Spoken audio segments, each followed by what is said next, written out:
Assalamualaikum warahmatullahi wabarakatuh. Selamat datang Bapak narasumber kita pada hari ini. Berjumpa lagi dengan saya Erniwati Ningsi dalam podcast Panrita, perbincangan seputar bumi Latem Mamala. Baiklah, pada episode saat ini kami akan membawakan dalam beberapa materi nanti yang akan kita angkat, dan saya akan membawa pemirsa di rumah dalam perjalanan intelektual yang mendalam terkait dengan transformasi sosial di Kabupaten Sopeng. Baik, pada hari ini telah hadir narasumber kita dari Dinas Sosial Kabupaten Sopeng, Bapak Taufik Ramli SSTP. Apa kabar Bapak? Sehat? Alhamdulillah sehat. Baik Bapak, selanjutnya kami persilahkan untuk menyapa pemirsa Panrita yang ada di rumah. Halo, selamat sore para pemirsa yang ada di rumah. Saya Taufik Ramli, Kepala Dinas Sosial Kabupaten Sopeng. Saya mengucapkan terima kasih kepada Panrita yang telah mengundang Dinas Sosial untuk menjadi narasumber pada kegiatan pada sore hari ini. Kegiatan ini sangat bermakna bagi kita semua, sehingga informasi-informasi yang berkaitan dengan Dinas Sosial itu kita bisa sampaikan di podcast sore hari ini. Baik Bapak, kami merasa sangat terhormat. Kabupaten Sopeng belakangan ini jadi pembicaraan banyak kalangan karena prestasi di bidang sosial. Gak sabar rasanya untuk membahas semua itu, tapi sebelumnya kita mulai dong cerita sedikit tentang perjalanan Anda di dunia pemerintahan. Ya, baik, terima kasih. Perjalanan saya di dunia pemerintahan itu berawal dari tahun 2005. Itu mulai dari bawah, mulai dari staf. Setelah itu saya diberikan amanah sebagai sekretaris lurah pada saat itu. Setelah itu beralih ke Badan Kepegawaian Daerah atau masih disebut di BKD.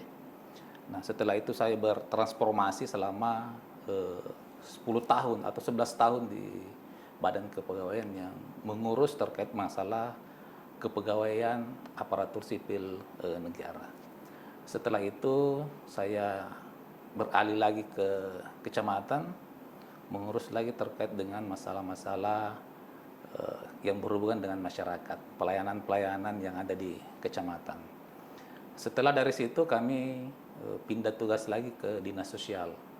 Nah, di Dinas Sosial itu ada berbagai kompleks permasalahan sosial yang harus saya kerjakan sebagai Kepala Bidang Rehabilitasi Sosial, di mana di bidang tersebut banyak tugas-tugas yang berkaitan dengan para penyandang disabilitas, para penyandang lansia, anak-anak disabilitas, dan lain-lain sebagainya.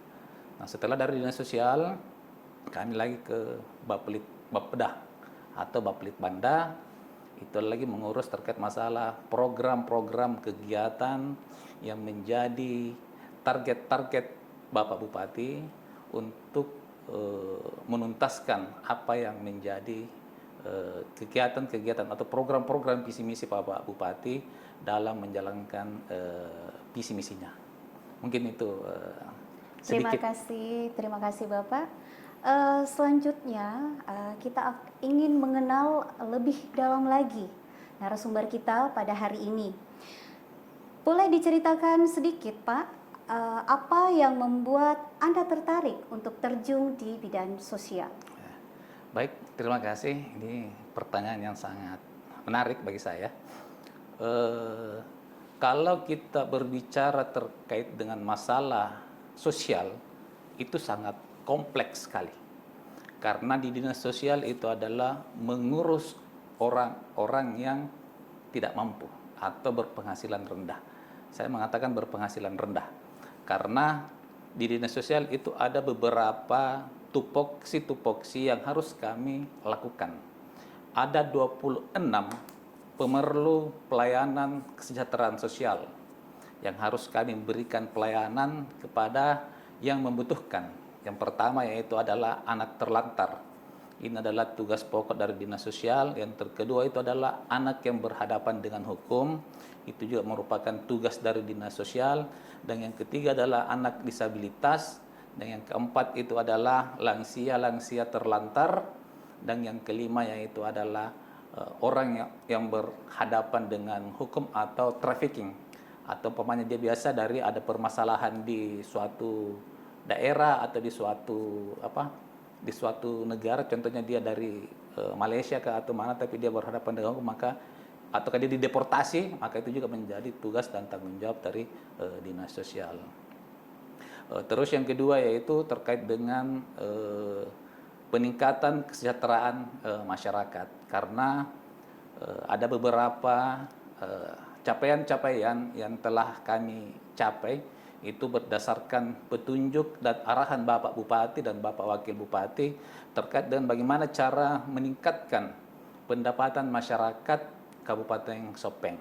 Nah, kami sudah melakukan berbagai langkah dan upaya terkait dengan masalah penanganan kemiskinan ekstrim di Kabupaten Sopeng. Dan alhamdulillah berdasarkan data BPS yang telah dirilis pada tahun 2024, Kabupaten Sopeng adalah peringkat kedua terendah dalam hal penanganan kemiskinan ekstrim. Karena di Kabupaten Sopeng itu angka kemiskinan ekstrim itu 0,35%. Luar biasa sih. Ini adalah peringkat kedua terendah di Sulawesi Selatan setelah Kabupaten baru Kabupaten Sopeng. Nah, ini adalah bukti kerja nyata yang telah diberikan oleh pemerintah kita, dalam hal ini Bapak Bupati dan Bapak Wakil Bupati, yang selalu memberikan motivasi, selalu memberikan kita semangat kepada bawahannya untuk senantiasa memberikan pelayanan terbaik kepada masyarakat Kabupaten Sopeng. Ya, luar biasa sekali Bapak. Benar-benar panggilan untuk membantu masyarakat ya Pak? Betul ya. Untuk membantu masyarakat, karena memang tugasnya dinas sosial itu adalah membantu masyarakat yang membutuhkan. Iya. Selanjutnya Bapak, salah satu yang menjadi sorotan adalah bagaimana Kabupaten Sopeng berhasil menambah kuota BPJS APBN sebanyak 19.000 peserta. Bisa diceritakan lebih detailnya Bapak? Baik. Awal mulanya kami mendapatkan kuota 19.000 itu melalui dari sumber APBN. Itu awalnya kami melihat data karena masih kurangnya data yang dibiayai oleh APBN, sehingga kami berasumsi, kami berkoordinasi atau kami menghadap ke pimpinan, dalam hal ini Bapak Bupati, kami membahas terkait dengan proses-proses mekanisme seperti apa yang akan kami lakukan. Nah, pada saat itu kami menyampaikan ke beliau bagaimana kalau kita mengusulkan ke pemerintah pusat untuk penambahan kuota. Dan alhamdulillah beliau setuju, sehingga kami dari Dinas Sosial membuat semacam proposal ke Kementerian Sosial. Dan alhamdulillah pada saat itu pihak Kementerian Sosial memberikan respon yang sangat baik, sehingga alhamdulillah Kabupaten Sopeng itu mendapatkan kuota tambahan di tahun 2024 itu sekitar 19.000 jiwa. Itu pun juga kuota itu juga sehingga kita Kabupaten Sopeng mendapatkan juga penghargaan dari pemerintah pusat, yaitu penghargaan UHC. Ini adalah mungkin kerja-kerja nyata yang telah diberikan Bapak Bupati dan Bapak Wakil Bupati terkait dengan pelayanan-pelayanan kesehatan yang ada di Kabupaten Sopeng. Sehingga untuk tahun 2024 itu masyarakat datang berobat itu cuma membawa KTP saja. Iya. Dia cuma membawa KTP saja dan menyampaikan ke petugas-petugas puskesmas ataupun petugas-petugas yang ada di rumah sakit, apabila BPJS-nya tidak aktif, maka hari itu pun juga langsung diaktifkan. Begitupun juga karena kami membentuk suatu tim di kabupaten, masyarakat tidak perlu lagi mengurus kalau tidak aktif BPJS-nya. Masyarakat ataupun keluarga yang sementara berobat dia tidak perlu lagi datang ke BPJS, tidak perlu lagi datang ke dinas sosial. Ada petugas-petugas PITS yang ada di puskesmas maupun di rumah sakit, itulah yang menguruskan, sehingga masyarakat itu apalagi dia fokus untuk penyembuhan kesehatannya di paskes-paskes terdekat. Wow, luar biasa sekali pemirsa. Ini adalah sebuah langkah terobosan pemerintah dalam membantu masyarakat yang tidak mampu khususnya, dan pada umumnya masyarakat Kabupaten Sopeng yang memerlukan dan membutuhkan jaminan untuk kesehatan. Baik Bapak, luar biasa sekali. Selanjutnya, apakah ini terkait juga dengan Universal Health Coverage atau UHC non-cut off yang berhasil dicapai Kabupaten Sopeng? Ya, itu tadi saya jelaskan tadi bahwasanya UHC itu kita dimulai di bulan September kalau saya tidak salah ingat, itu di mulai September, dan alhamdulillah sampai saat ini berjalan dengan lancar. Masyarakat itu tidak cuma datang berobat membawa KTP saja. Nah, di situ di setiap pusat-pusat pelayanan kesehatan atau di paskes-paskes di puskesmas maupun di rumah sakit itu kita sudah buatkan SK terpadu yang khusus memberikan pelayanan kepada masyarakat yang tidak aktif BPJS-nya, dan hari itu pun juga dia langsung aktif. Nah, bahkan ada suatu kisah ini, pada saat itu ada warga Sopeng yang berobat di Makassar, dia sudah divonis oleh dokter untuk dilakukan operasi dengan estimasi biaya itu sangat tinggi sekali. Setelah itu kami dapat informasi, lantas kami menghubungi langsung ke pihak orang tua tersebut. Nah, ini adalah anak yang jadi anak. Kami menghubungi kedua orang tuanya, dan alhamdulillah pada saat itu juga BPJS-nya langsung aktif, dan dia tidak ada lagi pembayaran yang telah divonis untuk membayar ratusan juta. Alhamdulillah dia tidak jadi membayar itu yang 100 juta berkat adanya UHC Kabupaten Sopeng. Wow, luar biasa sekali pemirsa di rumah. Perlu kita simak baik-baik bahwa saat ini sudah ada petugas yang ditempatkan di rumah sakit ya. Rumah sakit dan puskesmas. Rumah sakit dan puskesmas yang akan lebih meringankan masyarakat dalam hal pengurusan BPJS. Jadi masyarakat tidak usah mengurus kembali, jadi nanti fokus kepada penyembuhan saja, akan ada petugas yang standby dan akan menguruskan. Bapak, kemudian kami akan lanjutkan lagi materi dan bincang-bincang kita pastinya terkait dengan penanganan kemiskinan dan stunting. Salah satu isu besar di banyak daerah adalah kemiskinan dan stunting. Tapi di Sopeng terlihat ada penurunan yang sangat signifikan. Apa rahasia dari penurunan angka stunting di Kabupaten Sopeng, Bapak? Terima kasih. Terkait dengan masalah kemiskinan di Kabupaten Sopeng, berdasarkan rilis BPS baru-baru ini di tahun 2024, akhir tahun 2024, angka kemiskinan di Kabupaten Sopeng itu mengalami penurunan, di mana penurunannya dari 7,48% menjadi 6,9%. Penurunan kemiskinan ini adalah berkat kolaborasi yang telah kami lakukan. Ada beberapa SKPD yang melakukan intervensi kepada masyarakat yang membutuhkan dalam hal penanganan kemiskinan di Kabupaten Sopeng. Khususnya kami di Dinas Sosial itu selalu berkoordinasi dengan Kementerian Sosial, dan alhamdulillah untuk tahun ini banyak bantuan-bantuan yang masuk di Kabupaten Sopeng itu untuk meningkatkan taraf kehidupan masyarakat yang ada di Kabupaten Sopeng. Bantuan-bantuan itu berupa bantuan usaha ekonomi produktif,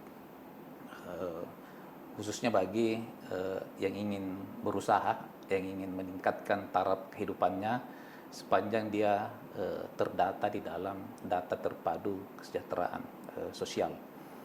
Sehingga kami juga ini baru-baru melakukan monitoring dan evaluasi terkait dengan bantuan yang telah diberikan, dan alhamdulillah ada peningkatan peningkatan penghasilan masyarakat kita, masyarakat di Kabupaten Sopeng yang telah mendapatkan bantuan baik itu dari dana APBD maupun dari APBN. Itulah yang kami harapkan, ada peningkatan penghasilan kepada masyarakat Kabupaten Sopeng. Ini berkat inovasi atau inspiratornya adalah Bapak Bupati kita. Bapak Bupati Sopeng yang selalu menyemangati kita itu, berikanlah pelayanan kepada masyarakat yang membutuhkan pelayanan demi terciptanya visi misi Bapak Bupati kita. Luar biasa sekali Pak.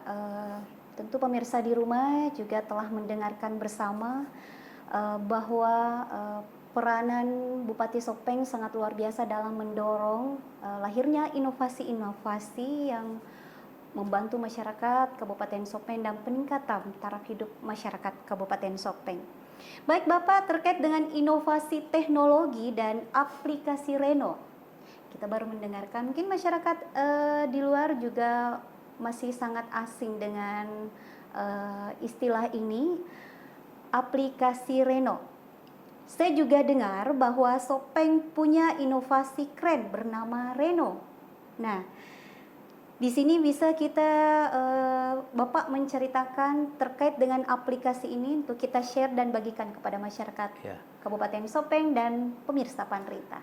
Baik, terima kasih terkait dengan aplikasi Reno ini. Reno adalah rumah pusat data terpadu dinas sosial. Jadi semua data-data yang ada yang berkaitan dengan dinas sosial itu sudah ada di dalam aplikasi tersebut. Bahkan aplikasi ini sangat memudahkan kami dalam hal proses penyaluran bantuan yang telah kami lakukan. Contohnya penyaluran raster yang telah kami gunakan ini. Itu singkat cerita begini. Sebelum saya di dinas sosial itu proses pertanggungjawaban terkait dengan masalah raster itu memakan waktu yang sangat lama, bahkan sampai 1 bulanan baru selesai, karena kita akan menginput semua dokumen itu mulai dari 70 desa kelurahan. Sehingga saya berpikir bahwasanya lebih bagus kalau kita buatkan dalam bentuk aplikasi ini.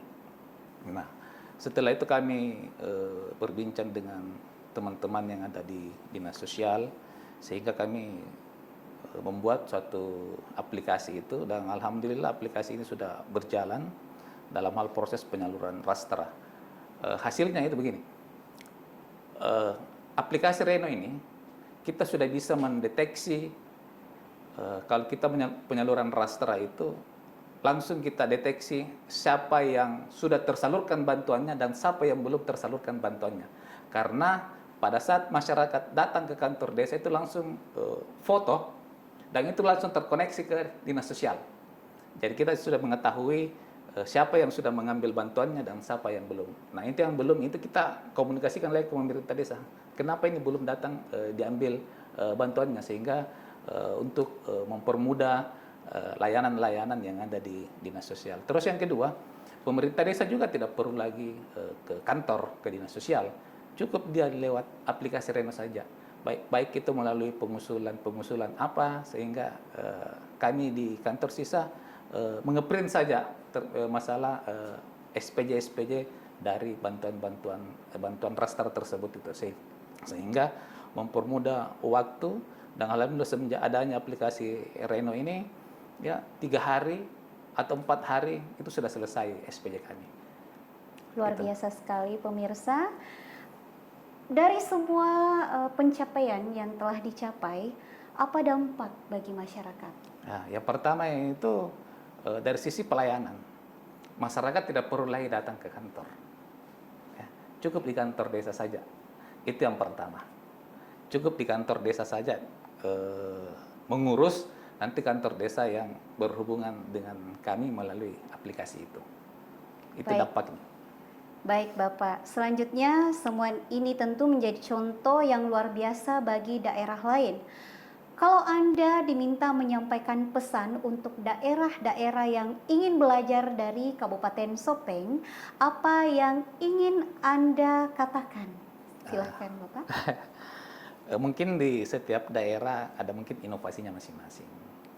Sehingga kalau memang ada daerah yang ingin berkunjung ke Dinas Sosial Kabupaten Sopeng, kami selaku kepala dinas akan welcome aja, welcome kepada eh, kabupaten-kabupaten lain yang akan berkunjung di Kabupaten Sopeng terkait melihat apa transformasi sosial yang telah kami lakukan di Kabupaten Sopeng. Baik Bapak, luar biasa sekali perbincangan kita pada hari ini dengan narasumber dari Kepala Dinas Sosial Kabupaten Sopeng, Bapak Taufik Ramli SSTP. Nah, untuk terakhir Pak, terakhir kita berikan kesempatan untuk closing statement dan menyapa dan menyampaikan kepada masyarakat serta pemirsa Pandrita. Kami persilahkan. Baik, untuk closing statement pada sore hari ini yaitu yang pertama kami dari Dinas Sosial akan senantiasa memberikan pelayanan-pelayanan terbaik kepada masyarakat Kabupaten Sopeng yang membutuhkan.